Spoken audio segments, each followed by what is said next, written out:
Hi, everyone. Welcome to the Water Champions podcast, where we explore innovative water reuse and efficiency solutions and the individuals, businesses, and organizations making them happen. I'm your host, Paul Mann, and today I'm excited to welcome Noelle Johnson, Deputy Director from Goldridge Resource Conservation District, also known as Goldridge RCD. Noelle has been leading the charge in developing a highly successful rainwater harvesting program, providing homeowners with rebates and resources to implement sustainable water practices. We'll dive into the details of this program, how it was built, how it's funded, the challenges overcome, and how other communities can replicate its success. If you're interested in bringing effective water conservation incentives to your area, this episode is for you. Well, welcome, Noelle. Thank you. Thanks for having me. Great to have you here with us today. So, first off, can you share the inspiration behind Goldridge RCD's focus on rainwater harvesting and how you became involved in this initiative? Well, it started, I think, about 15 years ago. My colleague John Green started a program out in West Sonoma County in the town of Bodega, where the little local Bodega Water Company is a small water service, only provides about 40 hookups or so. And at the time, they were providing some of the most expensive water in the country. And it was found that some of their intake wells along Salmon Creek were affecting stream flow in this really important priority coho bearing stream. And so we started looking into alternatives, and there's been some work done to try to repair leaks within that system and actually even rebuild the system. It's a long, complicated process. But meanwhile, we could start to reduce the water use of some of those customers by building rainwater catchment systems. And that was all funded through the Department of Fish and Wildlife and NOAA at the time. Meanwhile, we had a lot of landowners living on ridge tops where their wells were going dry, or other landowners in less priority streams where they were concerned about the impact their water use was having on the streams. Other folks just concerned about their own water resilience, drought resilience, sustainability. So a few years ago, we collaborated with our local Sonoma Water and the Sonoma RCD and a nonprofit Daily Acts to submit a proposal to have a countywide rainwater catchment program. So received funding through the Department of Water Resources, which was then later matched with our local Sonoma County Climate Resilience Fund. When they received PG&E settlement funding after the fires here, that funding was available to begin initiatives for climate resilience. We then received few additional grants through Department of Fish and Wildlife to focus on certain areas where homeowners were generally pulling water from riparian pumps or near channel shallow wells that were affecting salmon habitat within those streams. So we launched the program a few years ago to provide rebates for anyone interested throughout the county. Been collaborating with some cities, the city of Santa Rosa, which already did have a rainwater catchment rebate program in place. We just helped to subsidize that and increase the rebate amount, and then helping the city of Healdsburg launch one as well. So we've just now finished up the program after 3 years, and it's been a really successful program. Fantastic. Well, let's take a step back. Why is it important to harvest rainwater instead of relying on wells or streams or aquifers?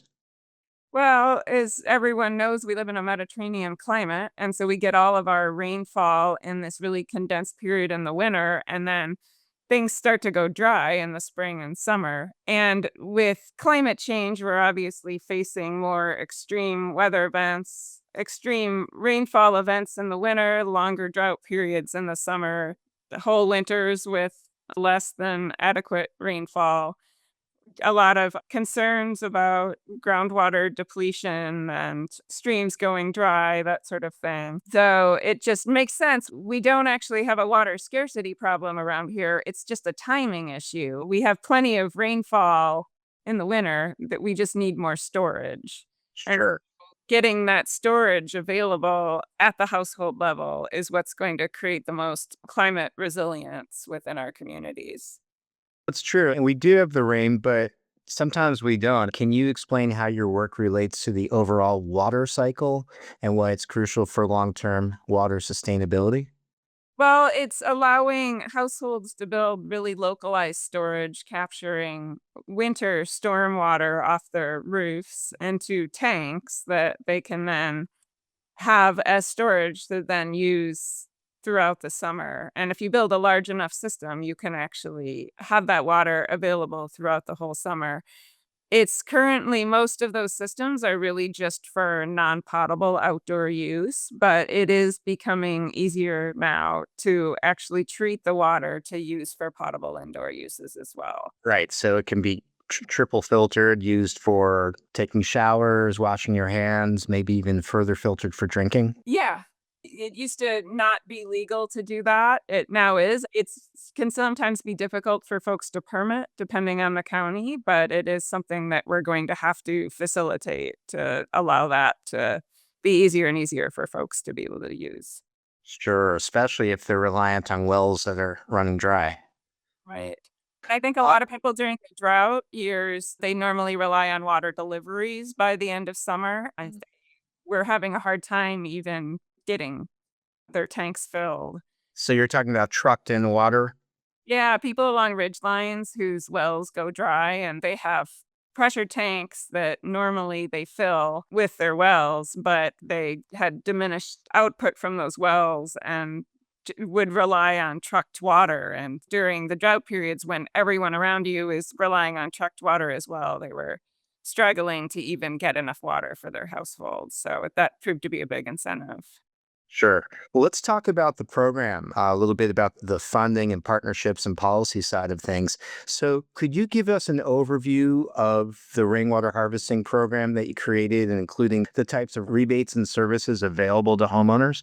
Yeah, this was a partnership between the two RCDs in Sonoma County, Goldridge and the Sonoma RCD, and the nonprofit Daily Acts, which is based in Petaluma, and Sonoma Water as well, which runs a QUEL program, which is Qualified Water Efficient Landscaper Program, which is a kind of a certification process.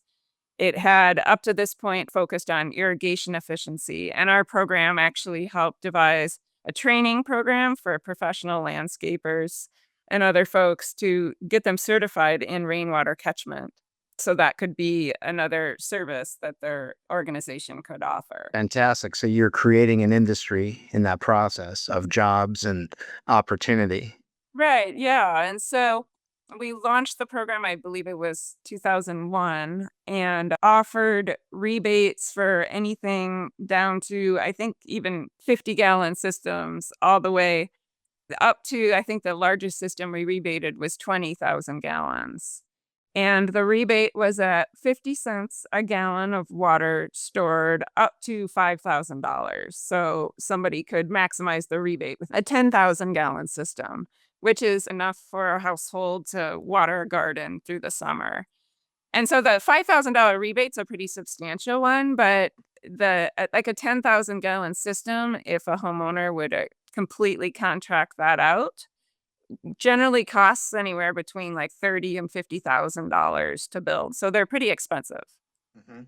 So we really needed a sizable rebate for it to make a dent in that.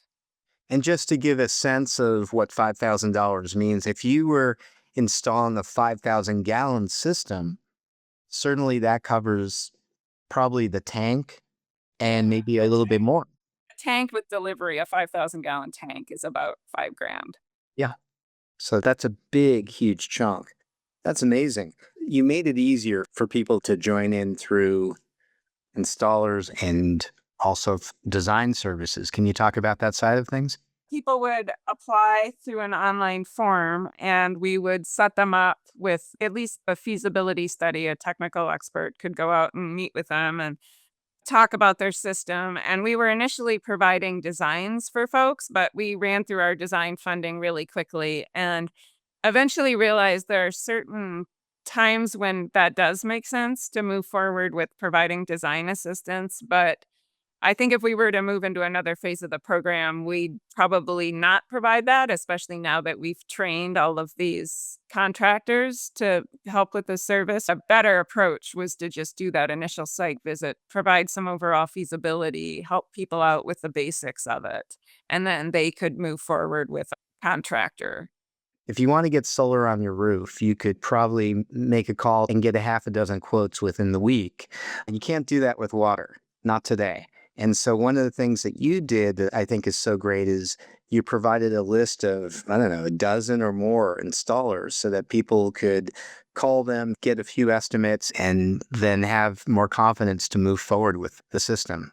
Right, yeah. When we started this program, we had a handful of local installers we knew did these, but it was great to offer that quell training. I think we trained about 50 different people and certified them.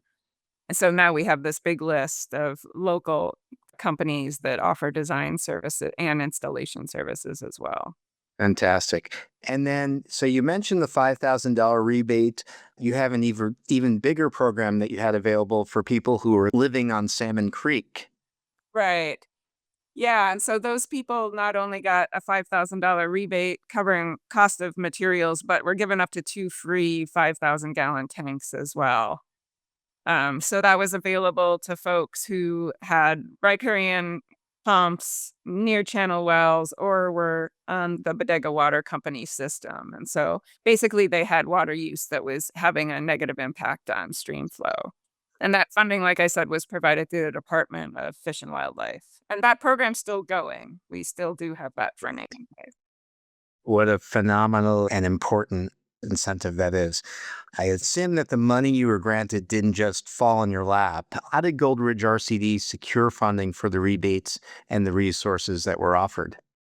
Well, this was through Department of Water Resources Integrated Water Management Plan funding that we originally applied for. And then we received more money through Sonoma County's Climate Resilience Fund, and then also applied for specific areas for Department of Fish and Wildlife funding. How much time did that take you when you look back and think about the time spent applying for these grants? Applying for grants can be pretty time consuming. That it's worth it. As an RCD, we function financially like a nonprofit. We're almost completely funded through grants, local, state, and federal grants. We have no base funding through the county or state. So, were there any key partnerships that played a role in this grant process? Certainly, the partners that we're working together, Sonoma Water and the Sonoma RCD and Daily Water Champions was helpful with helping us provide really cost-effective designs to a lot of folks. Sherwood Engineers was really integral in developing. We developed this very comprehensive 120-page training manual for the Quell program that's regionally specific. That took a lot of work on the part of both the Sonoma RCD engineer, Jessica Politz, and our partners over at Sherwood Engineers, Sebastian Birch. So yeah, there were a lot of folks that were really helpful. The cities as well, the city of Santa Rosa and city of Healdsburg were very enthusiastic about the program and helped promote it among their water users. The majority of sites were actually within those two cities. So, Noel, is this a local phenomena? Is there a reason why you succeeded at creating this program and we're not seeing it elsewhere in most places around the country? Yeah, I'm not sure. I know there's the Marin, is it the Marin Municipal Water District does have a Yeah, they have a rebate program, 75 cents per gallon, up to $2,000 for rainwater harvesting installations, which is sizable given what I've seen around the country, but still not near where you got to with your program. But it's a start.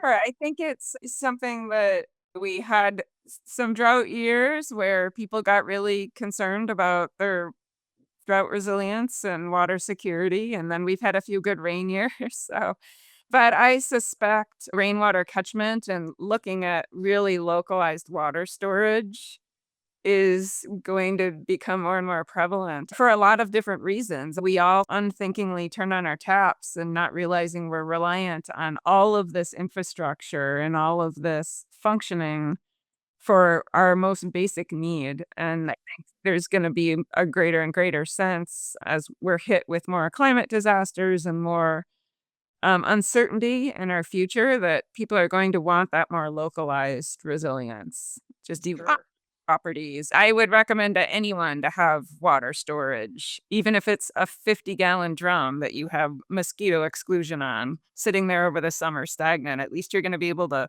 flush your toilet when you need to. Everyone should have some water storage. Yeah.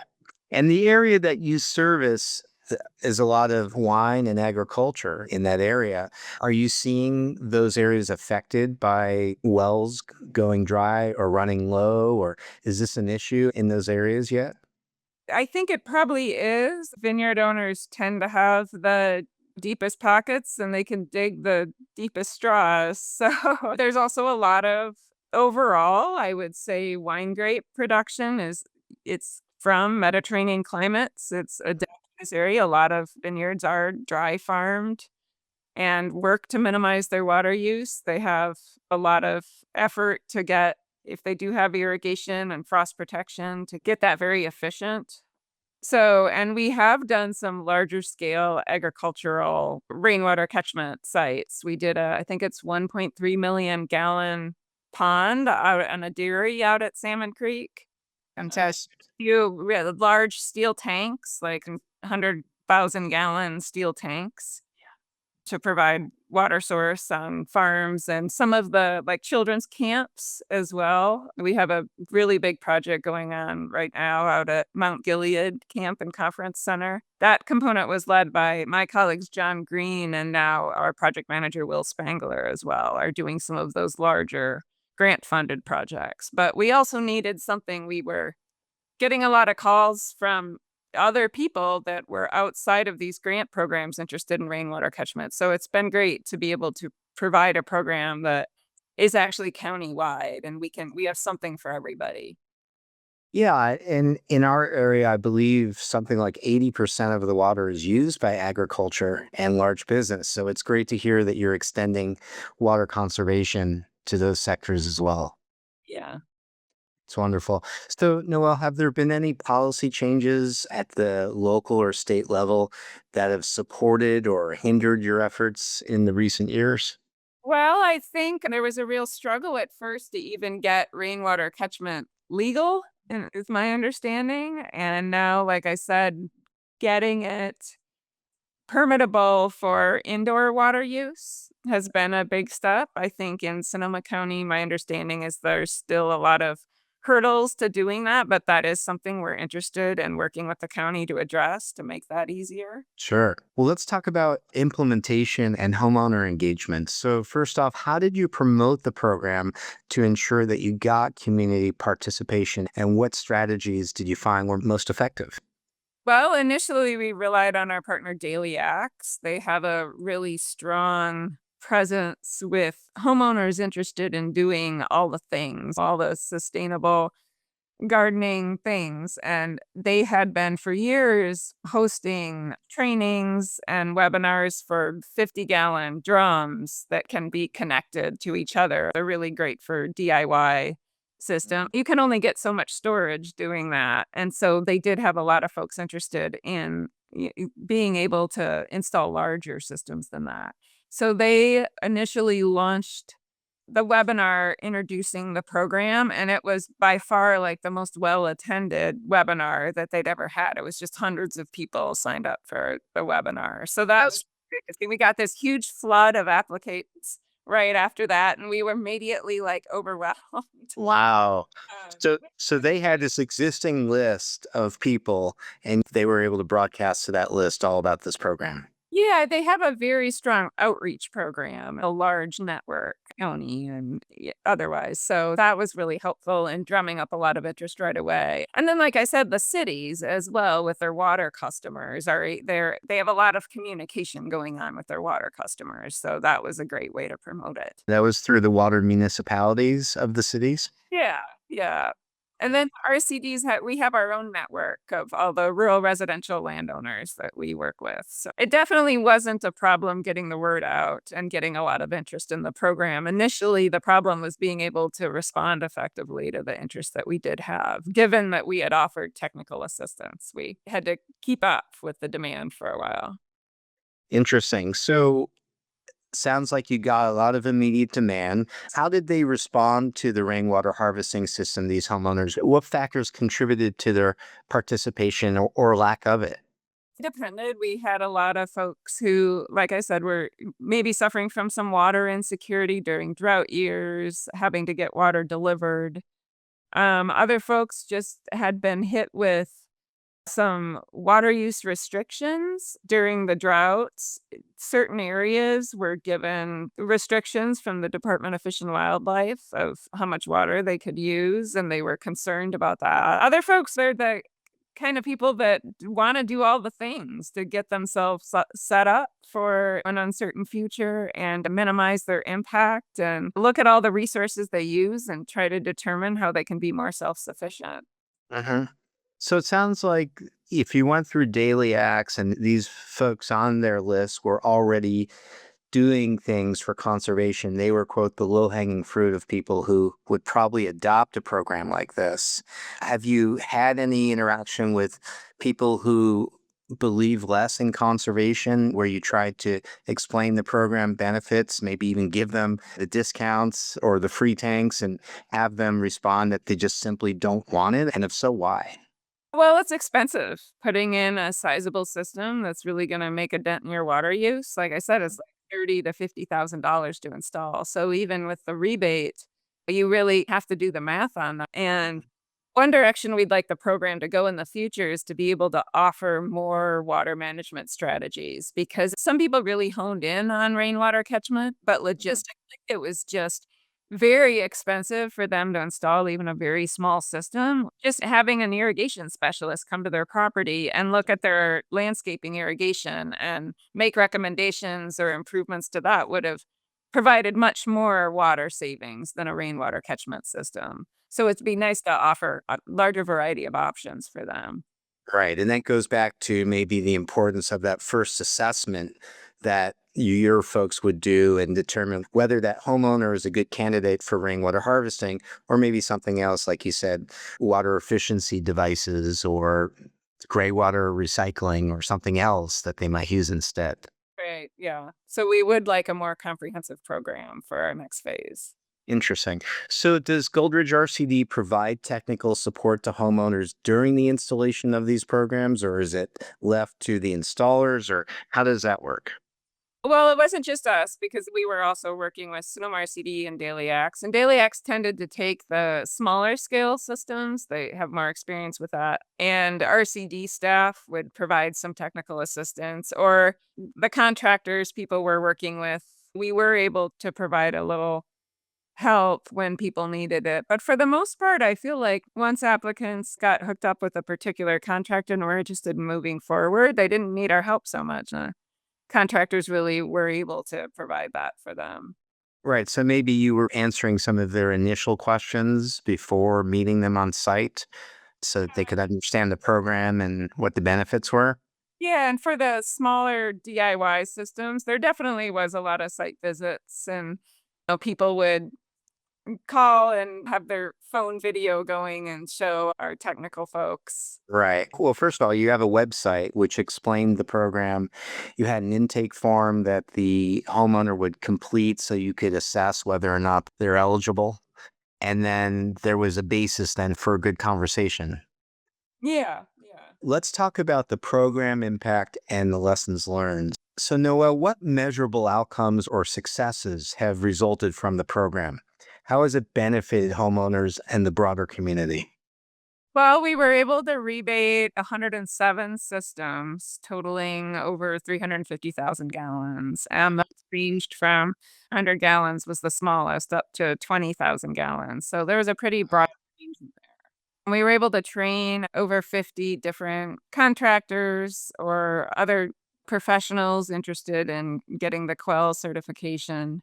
We had a number of workshops and trainings throughout the grant as well. Anything from like the DIY systems to trainings for folks who were interested in installing larger systems on their own. So, what challenges, Noel, did you encounter while developing and implementing the program, and how did you address them?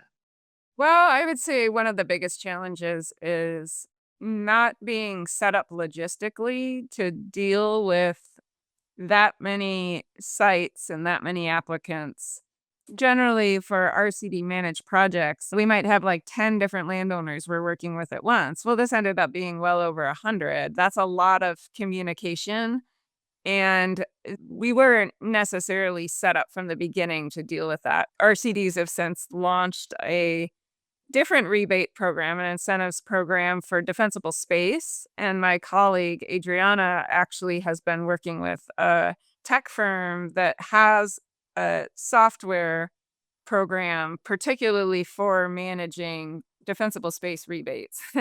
That way to go. All the communication with landowners and all the before and after photos uploading, anything is just all in this one place that's accessible to everyone involved in the program.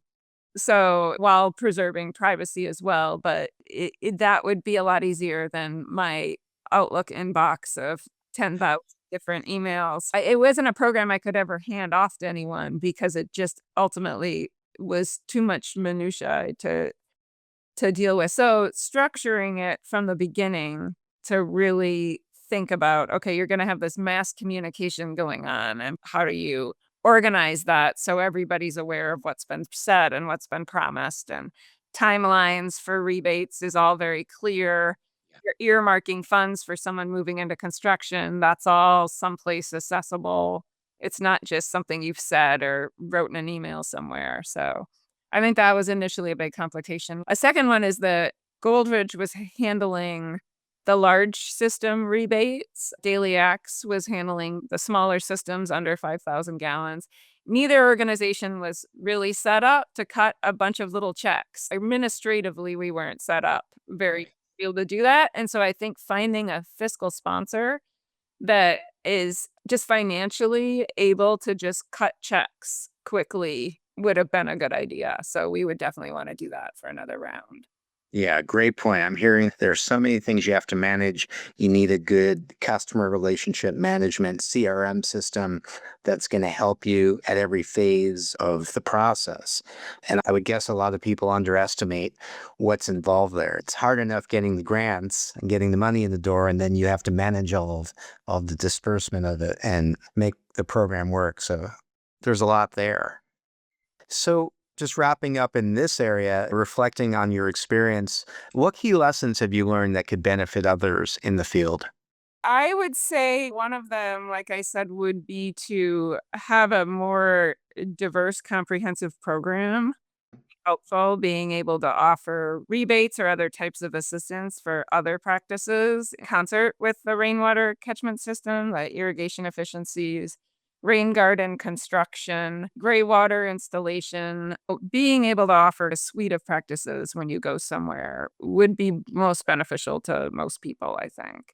Yeah, that's great. Basically, you're saying look at the whole house, whole property, and you can get into water efficiency devices inside and outside the house. You can get into gray water, you can get into rainwater harvesting, you can get into permaculture techniques. So many things that when you add them all up, you might use one or two or maybe all of them, they can have quite the impact. Yeah. And obviously, having yourself set up administratively to handle a rebate program, which is just a very different thing than most of us have dealt with when we've got a limited number of project participants with other programs. That would be a major lesson learned. One thing we weren't able to do, but other rebate programs seem to do it pretty effectively, is having a sliding scale based on income, even if you're not necessarily going to get into awkward requirements of showing tax documents or something. But I think most people will comply with a sliding scale and be honest about it. And just the fact that one exists makes them recognize that, okay, this program's really not for me. It's meant to help other people that need it more than I do. I think that would have been a good idea. That's a great point. If the goal is ideally 100% engagement, then that would be the right thing to do. So you can get old tears. Love it. There were a lot of people who got designs that are really genuinely suffering from some water insecurity, but the rebate we had to offer just simply wasn't enough to offset construction costs. And if there could be some way where we could facilitate less expensive construction for folks that are dealing with some real water insecurity or environmental impacts of their water use, but can't afford the system would be. Sure. Are there any other counties or municipalities offering programs that are similar to Goldridge RCDs? And if so, how do they compare? Well, if the city of Santa Rosa's continued their program even beyond ours, they've just gone back to offering 25 cents a gallon. We were subsidizing that to be 50 cents a gallon to match the whole county-wide program. And so that program's continued and it's been in place for a long time. I think they saw definitely a spike in applicants during the time we were working with them to offer the higher rebate. And then the Marin Municipal Water District has a program. But other than that, I haven't really heard of that many. Yeah, it's amazing. And it's a necessary thing, what you're doing. We'll close on a couple things here. Can you share a success story from a homeowner who participated in the program and its impact on their property? Yeah, we have a woman who was able to install a large scale system, and she lives up in an area that a lot of the homeowners around there bought their properties a long time ago before Sonoma County was wine country and our real estate went through the roof. And so they're land rich, but not necessarily cash rich folks. And a lot of her neighbors are older homeowners, and she's a avid gardener, and she started almost a small farm and allows her neighbors to just harvest from it because a lot of them are to the point where they have a hard time getting to the store. They're out in this rural area. We have a lot of windy roads, and during inclement weather, they flood, and there are just all sorts of concerns about these older people just having to drive around to get fresh produce. And so it's been this great resource for the community. But it was getting hard for her with the water use. So having this facilitate her being able to install this system to provide irrigation for her crop was really important to her to be able to continue to offer that for the community. I love it, to feed the community. That's wonderful. So, do you have an idea of what percentage savings or reduction of well water or municipal water were achieved through these systems that you were able to fund? That's really hard to say because most people don't meter their wells or pumps, and they wouldn't want to share that data if they did. But a number of years ago, there was a researcher, oh gosh, I'm gonna get his name wrong, Cleo Erskine Wolfke, I think, who did some research out in Salmon Creek on some of those systems we had installed 15 years ago. And he wasn't really just measuring the water use and changes in stream flow and that sort of thing. It was more like a social study of looking at people's attitudes towards water because we all just turn on a tap and all the water in the world comes out of it and we don't even think about it and it's like clean and healthy. And I think most people don't think very much about their water. But what he discovered was that once they took ownership over their water supply by having these systems, they got really into it. That then they were all metered and they could track how much they had and they were paying attention to their water use throughout the summer. And we take other measures to ensure that they weren't going to need more than those tanks were providing. And so the real water savings came with the change in mentality of people really beginning to think about water and their impact on the world. And so I think that's really the larger benefit of most of these systems is getting people to really be aware of their resource use. I think most people don't know within orders of magnitude how much water they use on a monthly basis. So it's nice for people to have something in place that allows them to really think about how much water they're using and how they could reduce that. Absolutely. Well, I want to share a story. I think you may have heard this, but this is because of you. We worked on a customer for Goldridge RCD, And it was a woman who, as you said, lived on the land but did not have much money. And they certainly didn't have much water. Their wells had run very low, too much sediment in there for them to use. They had to have trucked in water. It was during the drought. There were periods where the trucks were not showing up. And her kids had never taken a bath deeper than 6 inches of water. And because of you in the program, they were able to get the extra tanks so that they could have whole house water again and their kids could actually take a real bath. And can you imagine like just that experience for her kids? That just to feel that safety and comfort and enjoyment of taking a real bath again. So wonderful work you've done, Noel. Thank you so much for sharing your expertise and your experience with us. Goldridge RCD's rainwater harvesting program is a fantastic example of how local action can create real change in water conservation.